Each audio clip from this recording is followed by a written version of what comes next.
¿Qué tal, gente? Bienvenidos nuevamente a Pláticas Verdes. El día de hoy nos encontramos con Selene Martínez Guajardo. ¿Cómo estás el día de hoy? Muy bien, Darío. Gracias por invitarme a platicar. No, pues gracias por estar aquí. Tenemos una invitada muy interesante, porque Selene, para quienes no la conozcan todavía, es la directora del Observatorio Ciudadano de Calidad de Aire del Área Metropolitana de Monterrey. Tiene experiencia en educación ambiental en ANPs, entre ellas el Parque Nacional Cumbres de Monterrey, así como en gestión de proyectos ambientales. Tiene también experiencia en difusión y divulgación científica. Tiene participación en recientes estudios sobre cambio climático y calidad de aire en colaboración con el Instituto Nacional de Salud Pública. Con certificación también en respuesta al cambio climático y salud humana por el Consorcio Global de Educación en Clima y Salud. Y en contaminación del aire también. Y salud por el Programa de Emergencias de Salud de la OMS. También es miembro activo de la Alianza para la Acción Climática, integrante de diversos Consejos Ciudadanos de Medio Ambiente de Nuevo León y miembro también de la Alianza del Aire. Tenemos aquí un perfilazo para hablar de todo este tema. Sí, bueno, a veces no tengo vida, pero está muy padre tratar de movilizar a la ciudad para bien. Pues sí, digo, es muy importante más que nada hoy en día. Ahorita como estamos viendo, pues digo, sales aquí simplemente a la calle y ves el aire todo gris, café, ya ni siquiera sé qué color es el día de hoy. Sí. Sí, es un tema que debe importarnos muchísimo. Sí. Y se vale quejarse y se vale criticar, pero creo que lo más importante es accionar. Sí. Hacerlo está bien, pero siempre movilizándonos para cambiarlo. Sí. Claro. Sí, ahorita me gustaría tocar ese tema, pero antes quería preguntarte sobre más experiencia en general, ¿no? Sobre tu experiencia como bióloga.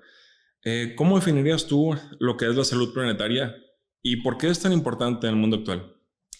Qué buena pregunta, Darío. Mira, yo creo que no sé si toda la audiencia que nos ve y nos escucha conoce el concepto de salud planetaria, pero básicamente engloba esta interacción del entorno y todos sus elementos, o sea, el agua, la biodiversidad, el aire, el suelo, y cómo es que ese entorno influye también en la salud humana. O sea, nosotros somos parte de ese entorno. Sí. Entonces, la salud planetaria lo que engloba es justo eso, ¿no? El saber que cuando los sistemas del planeta están en equilibrio y están saludables, pues todo lo que gira alrededor de eso también tiene más posibilidades de tener salud. En este caso, nosotros somos parte de eso. Así que, pues básicamente es eso, ¿no? El saber que esos sistemas pues tienen que mantenerse en equilibrio y si no están en equilibrio empiezan a alterar ciertos ciclos del planeta donde nosotros nos vemos también afectados como seres humanos. Ahorita, hablando de salud planetaria, existen 9 límites planetarios. Hemos sobrepasado 6 de esos 9 límites planetarios.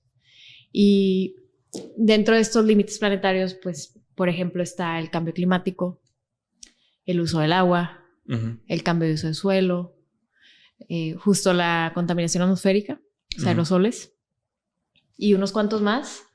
También la integridad de la biodiversidad es otro. También. Entonces, bueno, sabiendo esto es como, pues, empaparnos, ¿no? De esos temas. Qué tan importante es hacerlo, porque si estamos desconectados como seres humanos pensando en que, bueno, pues yo me voy a cuidar yo solito como individuo, pues eso no es realista. O sea, tenemos que pensar en el entorno, que tiene que tener un equilibrio para que realmente sea viable que nosotros vivamos bien también. Sí, verlo, o sea, digamos, como también un organismo que coexiste, ¿no? Con los demás. Exacto. Eso es lo que hacemos. Sí. Coexistir en una realidad. No somos inmunes. Al contrario, somos vulnerables a los efectos de que estos límites planetarios se sobrepasen. Sí. O se desequilibren. Y ya lo estamos viviendo, digo, no es tampoco descubrir el hilo negro. Hemos vivido, por ejemplo, desastres naturales cada vez de mayor magnitud o frecuencia. Podemos ver cómo los incendios forestales también como esa cosita de, ok, sí son normales los incendios forestales desde tiempos ancestrales, pero realmente ahora pues son mucho más difíciles de controlar por esa magnitud y como la intensidad. La frecuencia también, ¿no? Pasa lo mismo con los huracanes, todas estas inundaciones, en fin, creo que son ejemplos muy claros, ¿no? También la crisis atmosférica que vivimos de calidad del aire, pues es muy importante saber que está muy conectada también al cambio climático y que entonces las soluciones que llevemos a cabo pues tienen que acelerarse para no quedarnos como dependiendo de lo que pase. Sí. Con las manos amarradas, ¿no? Sí. Sí, digo, creo que es más que nada importante ahorita, digamos, en tiempos del antropocentrismo, que es lo que estamos viviendo hoy en día, pues que sí, hacernos de esta idea de que esto es algo que nos va a afectar a todos, que no es como que, mira, yo vivo acá en la del Valle y acá yo siempre voy a tener agua, es como que es así, pero un huracán, una sequía, calor extremo, pues son cosas que le pegan a todos, ¿no? Sí, es cierto que la verdad, tanto el tema de calidad del aire o los efectos de la contaminación nos pegan a todos, nadie es inmune, y lo cierto también es que sí hay una mayor vulnerabilidad en ciertos grupos. Ok, ¿en cuáles grupos? Por ejemplo, hablando de contaminación atmosférica, si hablamos de población sensible, pues entran ahí los niños menores de 5 años, adultos mayores, las mujeres embarazadas, personas que ya tienen una enfermedad que preexiste.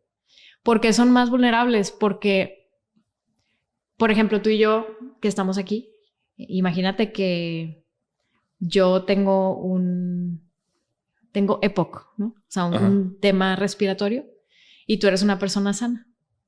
Entonces podemos estar los dos en el mismo lugar, expuestos a la misma calidad del aire, pero mi riesgo aún así es mayor. Sí. Porque esa calidad del aire me afecta mucho más por este antecedente que yo tengo de enfermedad. O sea, no me puedo defender igual y los efectos de la contaminación me afectan más. Entonces, ese es un ejemplo pues digamos, de susceptibilidad de las personas. Luego están también estas personas que se la pasan trabajando al aire libre, por ejemplo. Sí.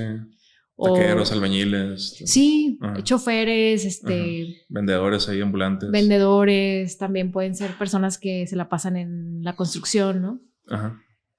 Que pueden ser personas sanas, pero al final de cuentas están más expuestos que alguien que tal vez trabaja en oficina y está protegido de alguna manera de la mala calidad del aire. Entonces, como que es un tema que, pues, sí nos afecta a todos, pero hay más vulnerables que otros, ¿no? Sí. Por estos mismos como casos de susceptibilidad y de, pues, en dónde vives, qué haces, todo esto. ¿Consideras que hay zonas que están más contaminadas que otras? Digo, ¿consideras que hay zonas de más riesgo que otras aquí en Monterrey? ¿O crees que todos respiramos todo por igual? Yo creo que la contaminación, de hecho, más que creencia, lo que se sabe es que la contaminación es transfronteriza. Es decir, no respeta, por ejemplo, si estás en Apodaca o en San Nicolás, pues ahí la contaminación le va a valer. Si se emite en Apodaca, si se emite en San Nicolás, puede llegar a cualquier lugar, siempre y cuando tenga las condiciones para llegar. Pueden ser condiciones atmosféricas, físicas, ¿no? O sea, barreras, todo esto. Pero realmente saber que sí varía. La calidad del aire es muy dinámica porque más bien el aire es dinámico. O sea, todo el tiempo están pasando cosas y la meteorología, la geografía también, o la topografía, y las emisiones, esos 3 factores son los que van a definir todo en temas de calidad del aire. Que como comentábamos es uno de los temas de la salud planetaria. Entonces es bien interesante tocarlo porque pues nos damos cuenta de que todo el tiempo hay que estar estudiando la calidad del aire. Y todo el tiempo hay que estar monitoreándola y y sabiendo cuáles son las soluciones para no exponer a la gente que viva donde viva, tiene el derecho a un aire limpio y a un medio ambiente sano. Y nosotros hemos visto comportamientos en nuestra ciudad. Claro, depende del día, de la temporada y demás, que tienen mucho que ver con las fuentes. O sea, ok, no podemos controlar la meteorología porque no somos dioses. No podemos controlar tampoco la topografía ni la geografía. Sí podemos controlar las emisiones antropogénicas, que vienen de las fuentes fijas, o sea, todo lo que es actividad industrial, de las fuentes móviles, básicamente todo lo que se mueve es vehículos, por ejemplo. Camiones y carros. Sí, sobre todo que utilicen, por ejemplo, combustibles para moverse. Luego están las fuentes de área, que casi no se habla de ellas, pero son bien importantes. ¿Cuáles son ejemplos? Imagínate todas estas actividades chiquititas en la ciudad, dispersas, comercios y servicios, restaurantes, tortillerías, ¿no? Talleres de pintura, actividades de construcción, de pavimentación, quemas, quemas muy puntuales de basura, de cultivos, etc. Estos son ejemplos de fuentes de área. Entonces el tema es que son tan numerosas en nuestra ciudad que se mencionan poco, pero influyen bastante, ¿no? Sí, es difícil medirlas entonces.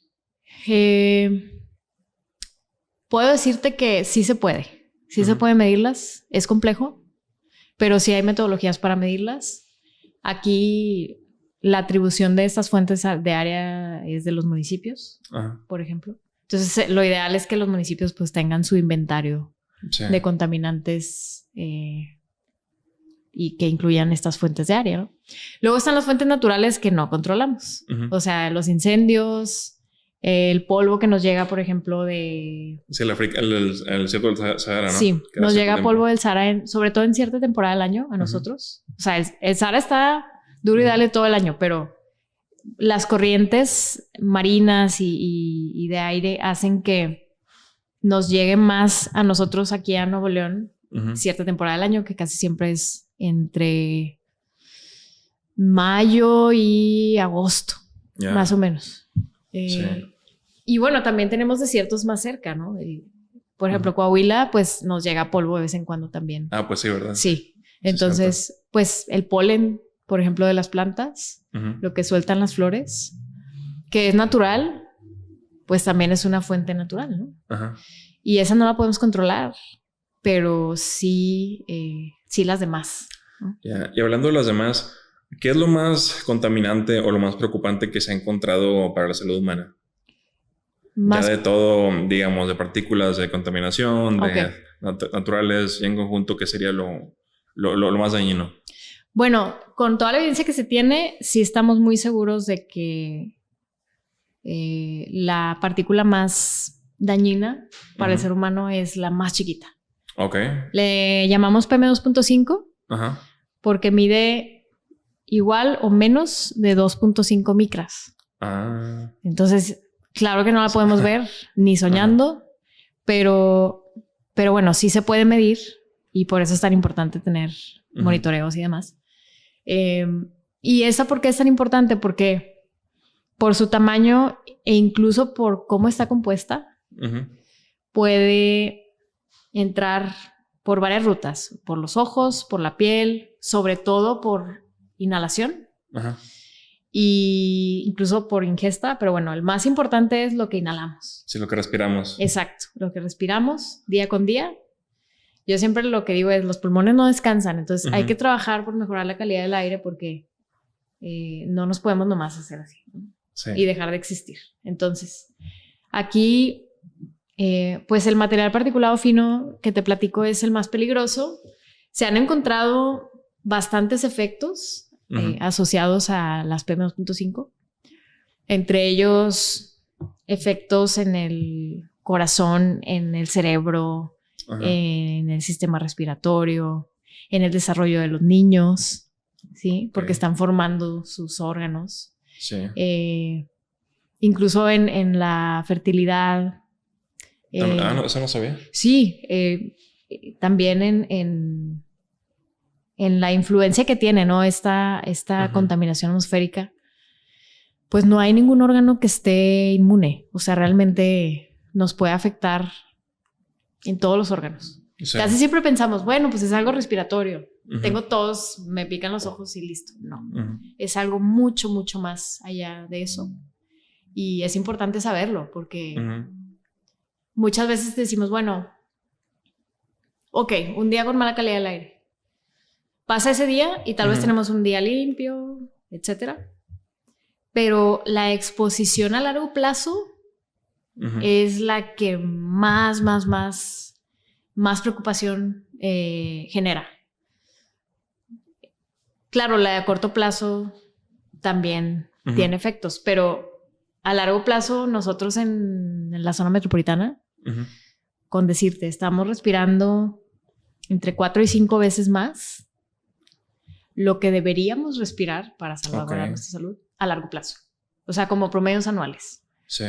¿Cómo sabemos esto? Porque la Organización Mundial de la Salud hizo unas guías de calidad del aire con evidencia científica y se hacen estudios globales y se determina, bueno, este es el valor anual que deberíamos establecer para proteger a la gente, ¿no? Y entonces nosotros estamos 4 o 5 veces arriba de eso. 4 o 5 veces. 4 o 5 veces arriba de eso. No se ve que tantos. Sí. Y luego, bueno, tenemos normativas en México de salud que son menos estrictas que la OMS. Pero bueno, ahí están. Y también estamos arriba de esos promedios anuales, ¿no? Sí, ¿estrictas en qué sentido? Por, digamos, ya temas de cómo se aplica por corrupción o porque no hay un marco legal. Menos estricta por los valores que se recomiendan en las normas. O sea, se cuenta, imagínate que en 2021 se actualizaron las guías de la OMS y en ese mismo 2021 se actualizaron las normas de salud mexicanas. El detalle es que las normas de salud mexicanas, cuando se evaluó, porque se tiene que hacer un grupo de trabajo, o sea, es todo un proceso hacer una norma. Sí, todo un estudio. Exacto. Y entonces, al momento de hacer esas normas de salud, pues se junta toda la evidencia que se tiene y demás, y se plantean ciertos valores, ¿no? O sea, debe ser, por ejemplo, para PM2.5, el valor anual recomendado en México es 10 microgramos por metro cúbico. Nosotros andamos entre 20 y 30, dependiendo de la estación de monitoreo que hablemos, ¿no? Y la OMS recomienda 5. O sea, menos. Esto pasa porque muchas veces la evidencia que tiene la OMS pues es mucho más actualizada y más robusta. Y luego en México se toman valores también a veces de las guías anteriores de la OMS, que eran de 2005. Sí, no está actualizado. Exacto. Entonces, si tú ves las normas de salud ahorita de partículas, estas de PM2.5, nuestro valor es 10, el anual. Y 10 era el valor que tenía la OMS en el 2005. Entonces, como que todo se va moviendo progresivamente. Y entonces, en cierto momento, las normas de salud mexicanas se van a tener que volver a actualizar. Sí. Pero bueno, digo, lo interesante de estas normas es que son como una guía también en México para saber hacia dónde debemos de ir. Sí. Y lo que se quiere lograr es que las ciudades que tienen problemas serios de contaminación vayan reduciendo esa contaminación. El tema es que tienes estándares de salud, o sea, de tu calidad del aire como debe ser, pero las normas para bajar las emisiones desde las fuentes no se han actualizado como se han actualizado las de salud. O sea, estamos mucho más avanzados en esos criterios de salud que en lo demás. Sí, no van a la par. Exacto. Entonces eso dificulta mucho que sí lleguemos a esos valores, ¿no? Y es parte de lo que queremos también comunicarle a la gente. O sea, la importancia de atender las emisiones en las fuentes. Hay que bajarle y hay que realmente tener una gestión mucho, mucho mayor y mucho más efectiva en la ciudad sobre calidad del aire. Hace mucha falta. Sí. ¿Y cómo crees que ha empeorado, en estos últimos 10 años? Bueno, justo es una como conversación que de repente se tiene, ¿no? Hemos mejorado, hemos empeorado y todo esto. Pero Sí. Lo que sí te puedo decir es que nosotros pensamos que aunque hayamos mejorado, o sea, en algunas zonas, hay ciertas zonas de la ciudad que no han mejorado, al contrario. ¿Verdad? Sí. Y que realmente lo que nos debe de importar más es cómo le hacemos para disminuir emisiones y llegar realmente a cumplir los estándares de salud. Ok. ¿Por qué? Porque la conversación debería estar en cuánta gente está teniendo un mayor riesgo, por ejemplo, de enfermar, inclusive de morir, porque está expuesta a esa contaminación atmosférica. Entonces, como que esa es la conversación que nosotros tenemos y luego hay conversaciones acá de que, pero ha mejorado o ha empeorado. Como que a veces es como, bueno, puede que haya mejorado en algunos lugares, pero en otros pues también.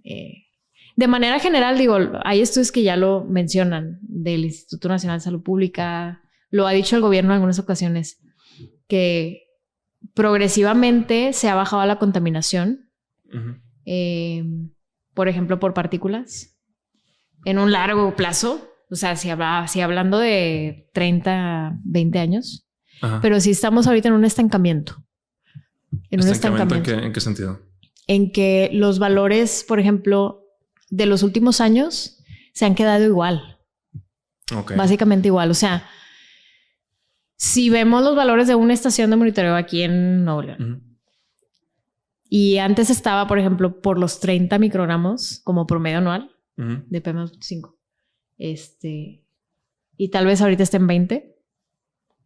Pues está 20, 21, 20, 21, ¿sabes? O sea, no es realmente que veamos que estamos haciendo las cosas excelente porque está bajando la contaminación. Es lo que quiero decirte. Entonces hay que acelerar las acciones de reducción de contaminación. Sí. Y lo que pasó en el último año, 2024, es que vimos un aumento de estas partículas en la mayoría de las estaciones, comparado con el 2023. Sí, pues empezamos el año siendo el lugar más contaminado del mundo, ¿no? No recuerdo si fue este año, fue el pasado. Sí, digo, el pasado. Sí. Enero, me acuerdo como el 5 de enero por ahí. Sí. Tuvimos ahí eventos que aumentaron también las PM... No recuerdo si fueron las PM10 o las PM2.5. X, o sea... Las PM10 son más grandes que las PM2.5. Y mucho de como que esta partícula grande, la mayoría de las veces viene de temas de fricción, de polvo, resuspensión, ¿no? Sí. Y sí, algunas actividades humanas, por supuesto. Pero las PM2.5 no es igual. O sea, estas vienen la mayoría de la quema de combustible fósil. Ya. Y esto por eso también... Además de que su tamaño las hace más peligrosas, su composición es bien importante. Y pues por eso también a nivel mundial son las que se consideran el contaminante crucial. De hecho, es el factor de riesgo ambiental más importante para la salud de las personas. Nuevo León no es distinto, o sea, es lo mismo también.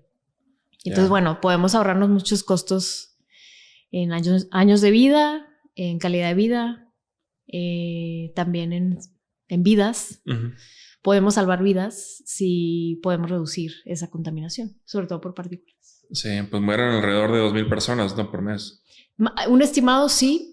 Digo, hay varias estimaciones así como que se han hecho en la región. Sí, por año, perdón, ¿no? Por año. Sí.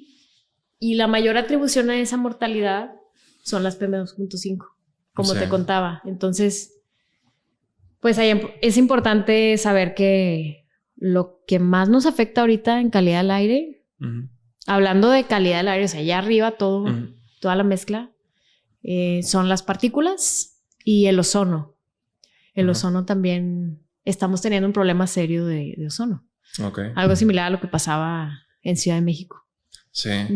¿Y qué crees que pasa si las cosas siguen igual, sin regularse dentro de 10 años? No, pues desgraciadamente no pueden ser las cosas así. Imagínate, o sea, vamos a tener crecimiento poblacional. Sí. Probablemente crecimiento urbano. Pérdida de diversidad y áreas verdes. Sí, volvamos a la salud planetaria de la que hablábamos, ¿no? O sea, ¿cómo es que además de las emisiones que afectan la calidad del aire, tienes otros factores de tu salud planetaria que te van a ayudar o te van a perjudicar en la calidad del aire? Por ejemplo, si tienes pérdida de biodiversidad y pérdida de cobertura vegetal en la zona urbana, menos vas a lograr las metas de reducción, porque esa cobertura nos ayuda mucho. Cuando digo cobertura vegetal es vegetación, plantas nativas, ¿no? Y esta vegetación ayuda mucho a evitar la resuspensión de partículas. Y además, pues hay un intercambio, tú sabes, ¿no? De gases, hay cierta captura de partículas. Sí, captan así. Exacto. Purifican el aire de alguna forma. De alguna forma. Y entonces imagínate, o sea, si seguimos impermeabilizando toda la ciudad sin vegetación, pues lo más probable es que nuestros problemas sean todavía mayores. Sí. De hecho, es un tema que nos está afectando ahorita. El tener menor cobertura vegetal del que deberíamos por persona. Sí, que Monterrey básicamente es una plancha gigante de concreto sin áreas verdes. Sí. Entonces, te digo, o sea, amortigua la contaminación de alguna manera. La mayor solución es reducir emisiones.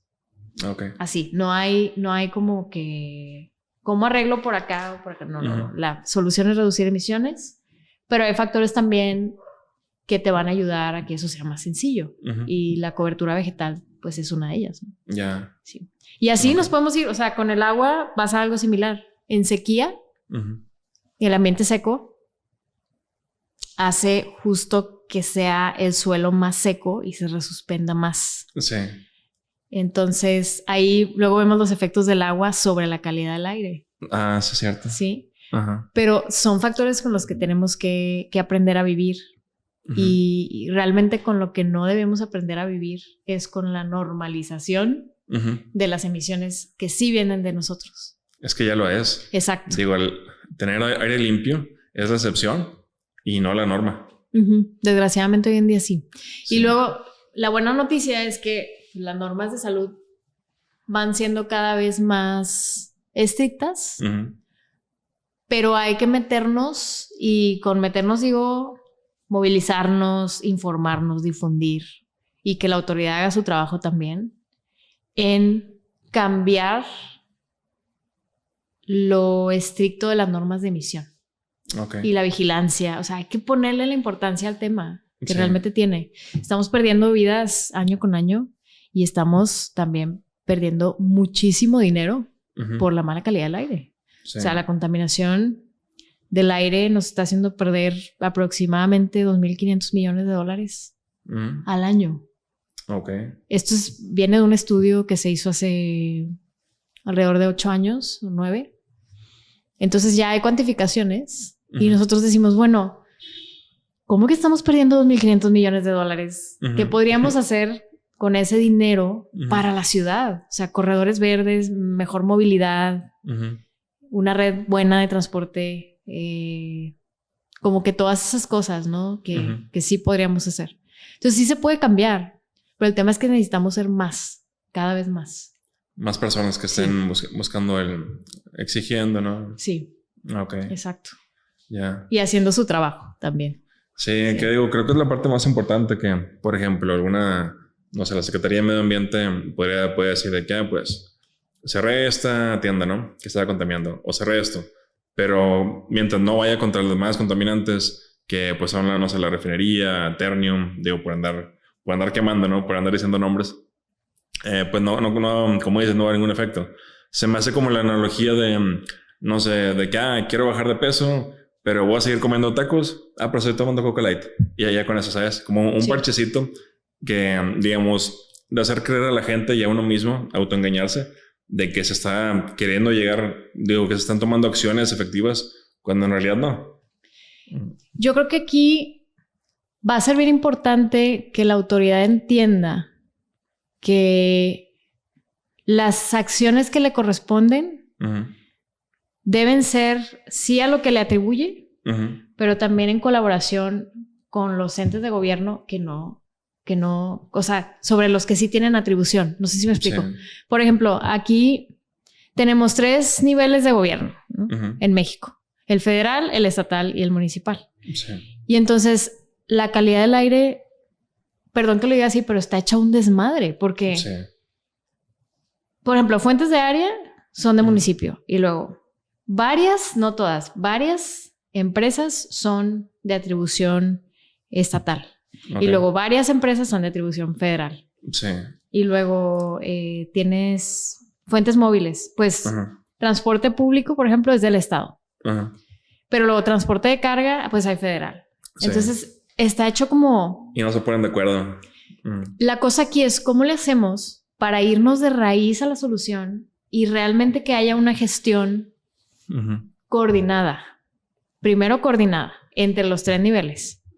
Es decir, si hay que sancionar, si hay que parar operaciones de fulanito menganito, que se coordinen las autoridades para que eso suceda. No que... Porque ahorita hay un tema de que está como que esa desconexión. Por ejemplo, municipios con estado y luego estado con federación y demás. Sí. Entonces esa coordinación es súper importante. Y nosotros en el OCAM, de hecho hace algunos años, lo que propusimos fue un organismo que incluyera los 3 niveles de gobierno, al Congreso, que tiene mucho trabajo que hacer, a colegios de médicos, que son los que deberían estar en la cima de las decisiones de calidad del aire. Sí. Porque es un tema de salud pública y luego es medioambiental. Y también la sociedad civil que participe, porque también nosotros como organizaciones tenemos una tarea inmensa de producir información técnica, de ayudar a que las cosas sucedan, de encaminar, de vincular, como todas estas cosas que ayudan a que mejore la calidad del aire, ¿no? Entonces, ese organismo ahorita pues no existe. O sea, está como cada quien por su lado, ¿no? Municipios, estado, federación y luego las organizaciones y luego los médicos. Entonces, si tuviéramos esa gestión, pues creo que todas las decisiones estarían mucho más fundamentadas y orientadas a abordar el problema. Sí. No creo que los intereses fueran como más importantes si existiera ese ente. Pero bueno, han pasado diversas cosas en el camino y seguimos queriendo eso. O sea, nosotros lo que queremos es mejorar la calidad del aire y que se le dé la importancia que tiene, porque si no se le da ahorita, pues la curva de mortalidad y de morbilidad asociada va a seguir para arriba, que es lo que no queremos. Entonces es eso, o sea, creo que en lugar de estar como puntito por puntito, deberíamos poder lograr que se gestione con mayor seriedad, con más presupuesto, para las estaciones de monitoreo que funcionen bien todo el tiempo, para tener más personal, o sea, todas las cosas que hacen que algo funcione. Sí. Y en este momento la verdad es que no hemos llegado ahí. Entonces todavía falta por hacer. Y este punto que te decía, por ejemplo, de la norma, vuelvo a lo mismo, como que ahorita, por ejemplo, hay mucho ruido con esto de no, que tal empresa o que es lo mismo que señalemos a un camioncito, ¿no? Que va emitiendo y los podemos denunciar y participar y todo, y está perfecto. Solo, ¿cómo hacemos para que eso ya no pase? Vuelvo a lo mismo. Las normas permiten que así sea. Okay. Por ejemplo, hay una norma que habla de partículas que pueden emitir las fuentes fijas. Si a alguien le interesa allá afuera, es la norma 043 de la Semarnat. Entonces, esta norma, ¿adivina de qué año es? No sé. ¿En qué año naciste? Yo nací en el 98. Ok, bueno, tiene más edad que tú. No manches. Yo nací en el 92. Ajá. La norma es del 93. Del 93. Ya cumplió más de 30 años. Ajá. De hecho, le hicimos una fiesta irónica. Creo que sí la vi, creo sí, que. En aquel momento, pasado, ¿no? exacto. Con un pastel de dinosaurio y demás. Ajá. Porque ¿cómo es posible que tengamos normas de hace 30 años y sigamos pensando que van a ser efectivas para reducir contaminación? Pues no. O sea, tenemos que poner atención en la raíz. Y la raíz es tener normas también más ambiciosas, más estrictas. Sí. Y sea como sea que le hagan, pero las van a tener que cumplir. ¿Y qué crees que se necesita para que las autoridades pues lo tomen con seriedad y pues sí, digamos, quienes tengan el poder de crear leyes y normas, pues ya hagan algo? Pues primero, nosotros hemos visto que la difusión de la información es vital. O sea, es algo parecido a lo que está pasando ahora. En estos días donde hemos tenido mucha contaminación, se ha visto mucho como esta efervescencia, ¿no? De la sociedad. Sí, el hartazgo. Exacto. Publicando fotos y ojalá esto siga así, porque esa presión y esa participación de la gente puede hacer que mientras vaya creciendo y creciendo y creciendo, lo que necesitamos aquí en la zona metropolitana se cumpla. Ok. Esas normas que son criterios técnicos a nivel federal que se ponen, ¿no? Pues son trabajo de la autoridad que tiene la norma. Por ejemplo, la Semarnat tiene la norma esta que platicaba. Hay otras normas bien importantes.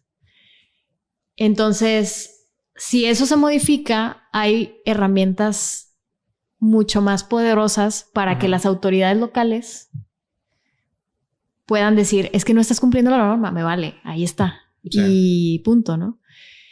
Lo que sucede ahorita es que como que todavía estamos rascando, ¿no? Intentando decir, bueno, pero ¿cómo le hacemos para que esto y lo otro? Y no debería ser así. O sea, realmente lo primero es que el marco normativo de México se cambie.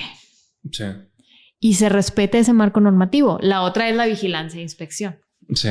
Y aquí entramos en un tema porque la federación tiene su Profepa y luego el estado tiene su...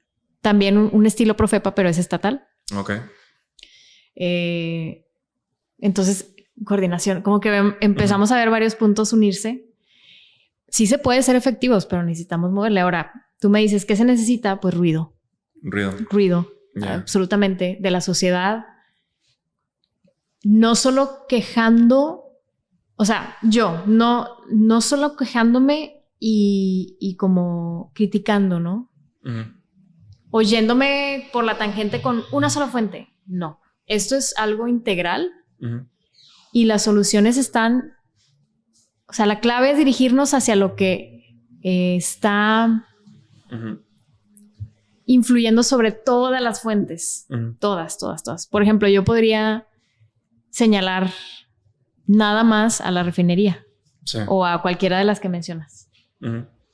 Pero ¿qué pasa si entonces yo digo, bueno... En vez de irme puntito por puntito, yo lo que debería de hacer es, pues cambia la regulación que aplica para todas. Sí.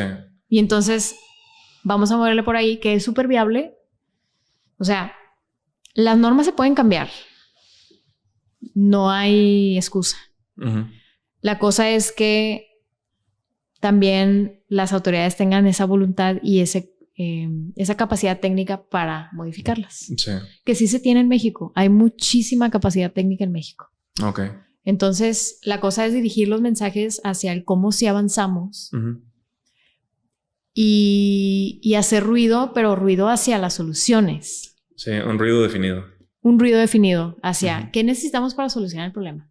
Sí, algo así como la campaña ahorita, la de ¿qué es el hashtag de Nuevo León no puede respirar? El que se le está haciendo para exigir la Claudia Sheinbaum. Sí, exacto. Ese es un buen ejemplo de organización ciudadana para exigir algo, pero exigir sumando a la sociedad, porque se puede exigir, por ejemplo, linchar a alguien y es como, ok, o puedes exigir, bueno, ayúdame a respirar. ¿Cómo? Claro. Así, ¿no? O sea, creo que tenemos suficiente información como sociedad y hay que ser cada vez más los que estemos informados para esas exigencias, ¿no? Sumarnos y hacer que suceda. Muy bien. Sin sociedad informada, la verdad, siempre ha sido así. O sea, las autoridades, puede ser por mala o buena intención, lo que sea. O sea, no me voy a meter en eso, pero la autoridad generalmente está muy cómoda cuando las cosas permanecen igual. No sé si me explico. Sí, y luego el costo político, ¿no? De cambiar algo y así. Sí, toda la razón. O sea, también se requiere voluntad política y conocimiento. Ya. Conocimiento de las cosas, cómo arreglarlas y demás. Pero sí se tiene en México. Yo pues estoy segura que se tiene. Sí, y hablando de eso, me comentaste que había ciertos resultados que se habían hecho, bueno, que se habían obtenido de unos estudios de la calidad del aire. ¿Los puedes dar de una vez? Sí, hicimos un análisis en el OCAM sobre una de las causas que nos tiene hoy en día con esta contaminación atmosférica encima. Como sabemos muchos, la calidad de la gasolina que nosotros recibimos en Monterrey, en la zona metropolitana, es de peor calidad que la que recibe Guadalajara y Ciudad de México. Sí. O sea, el Valle de México recibe un tipo de gasolina, la zona metropolitana de Guadalajara también. Estas dos zonas metropolitanas reciben una gasolina con menor presión de vapor. Es decir, se evapora menos la gasolina de estas ciudades. Y aquí, en la zona metropolitana de Monterrey, recibimos una gasolina con mayor presión de vapor. Y de hecho, en invierno, o sea, de noviembre a febrero, la gasolina que recibimos es la gasolina de peor calidad de toda la norma. No, bueno, el combustible es otro combustible. Sí. Que, en resumidas cuentas, la quema de combustible permitida como combustible y la calidad de las gasolinas, ambos puntos están por norma establecidos en una norma, ¿no? Que es la NOM 016 de la Comisión Reguladora de Energía. Y entonces, lo que nosotros descubrimos por los resultados de laboratorio y de otras cosas es que esa gasolina que estamos recibiendo, por una parte, está generando un mayor porcentaje de ciertos contaminantes. Uno de ellos son los compuestos orgánicos volátiles. Y esos contaminantes que están generando estas gasolinas que tenemos son precursores de ozono y tienen también cierto impacto en partículas. Sí. Lo que quiero decir con esto es que también no nos quisimos quedar como en los datos del modelo que hicimos, que se llama Complex, es de la EPA, para calcular esto, sino que dijimos, bueno, vamos a agarrar muestras de gasolina en ciertos puntos de la zona metropolitana. Abarcamos 7 municipios. Tomamos muestras y nos dimos cuenta de que de esas 9 muestras que tomamos, 7 de ellas no cumplieron siquiera con la presión de vapor establecida en la norma, la más laxa. Entonces, nuestra gasolina, que se supone que es clase C o que se evapora más, pues se evapora todavía más de lo que pensábamos. Y eso es gravísimo porque entonces lo que nos dice es que tenemos emisiones evaporativas mucho mayores de lo que incluso la norma nos está estableciendo. Que por default la norma tiene una falla en per se, o sea, ¿cómo vulneras a una zona metropolitana con más de 5 millones de habitantes? Mientras que a otras 2 les das una gasolina que no se evapora, así.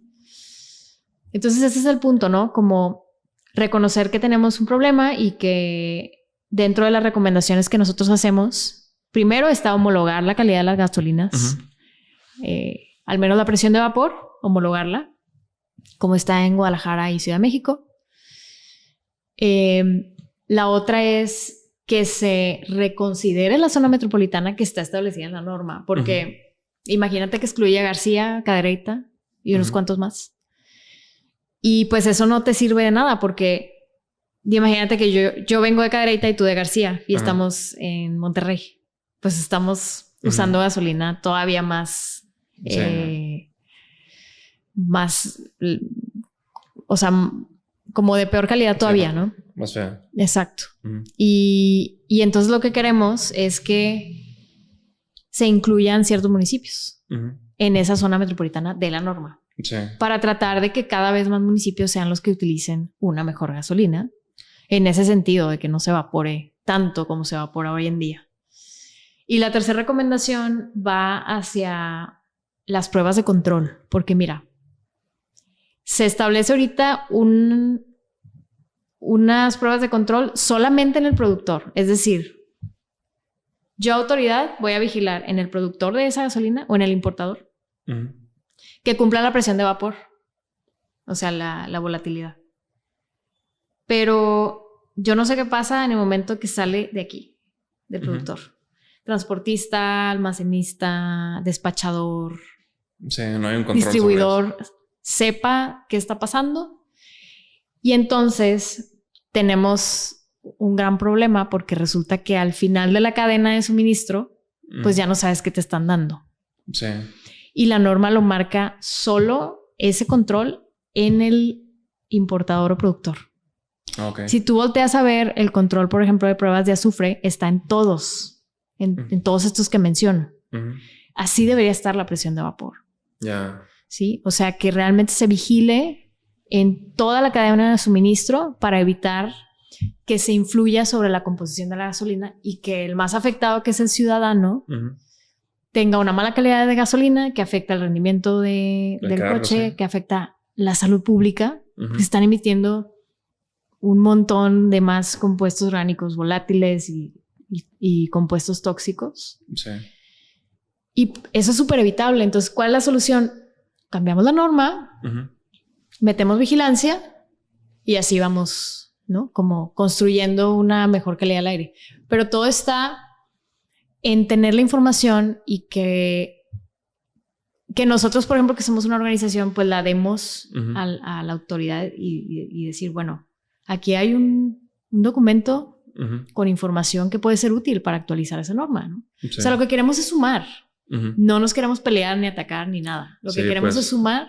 Por eso hacemos lo que hacemos y estamos esperando también que pues esa información sea utilizada para bien, ¿no? Ok. Pues es demasiado. Sí, es un tema que pues ya mucha gente está enterada de esto, pero sí te puedo decir que al menos yo personalmente no esperaba como que fuera tan como que fuera tan grave el resultado. Sí. Creo que nadie. Sí. ¿Y qué mensaje le darías a toda esta gente que pues no se lo toma en serio o que vive como que en esta omisión de lo que respiramos? ¿Qué les dirías a los que están viendo esto y pues no tienen tanta conciencia sobre esto? Primero, que los pulmones no descansan y todos nos vemos afectados si ignoramos la problemática, unos más que otros. Y la verdad es que depende de todos nosotros el tener una sociedad más informada, más constructiva, que pensemos en el otro. Sí. Y el otro puede ser nuestro hijo, puede ser nuestra mamá, puede ser nuestro vecino, puede ser nuestro amigo o puede ser un desconocido. El simple hecho de pensar en el otro y también querernos a nosotros mismos. Sí. Creo que si tenemos eso claro, nadie va a decir no me importa la calidad del aire, ¿no? O sea, todos somos habitantes de esta ciudad y creo que en el interés, en la información, en la difusión está la clave para que cada vez seamos más los que conversemos sobre esto y los que nos organicemos para construir una mejor ciudad. Al final de cuentas, todos queremos una mejor ciudad, más limpia.